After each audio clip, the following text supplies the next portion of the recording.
मी युवराज कुचेकर, भारतीय जनता पार्टीचा हडपसर विधानसभेचा झोपडपट्टी आघाडीचा अध्यक्ष आहे. जवळ भारतीय जनता पार्टीमध्ये 22 वर्ष झाले मी कार्यकर्ता आहे.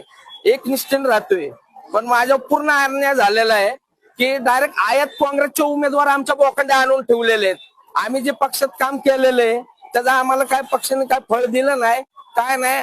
आमदारांनी सांगितलं त्या मुरली अण्णा मोहोळनी केले. मुरली अण्णा म्हणला की तुमच्या योगेशांना टिळेकरनी केलंय.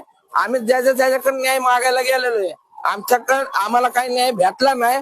आम्हाला फक्त निष्ठावंतांना काय दिलंय की उपऱ्या लोकांचं संडासाचं ढोंगण धुवायला पाणी दिले की आम्ही जाऊन ढोंगण त्यांचं धुवायचं. आम्ही काय करायचं? पक्ष आम्ही वाढवलाय, काँग्रेसवाल्यांनी वाढवला नाहीये का? पक्ष कार्यकर्ते मजबूत नव्हते का? हे अन्याय झालेला आहे. अक्षरशः जे झाले ना चुकीचं झालेले. मी तर काय पेटवून घेणार नाही, पण ही आपत पेटणार आहे का की बीजेपीचे जे आहेत उमेदवार ते 100% नाही 110% पडणार आहे. आणि हा शब्द माझा एका मागाचा आहे. मर्यादा लक्ष्मी आहे. जय मांगीर बाबा, जय लवजी.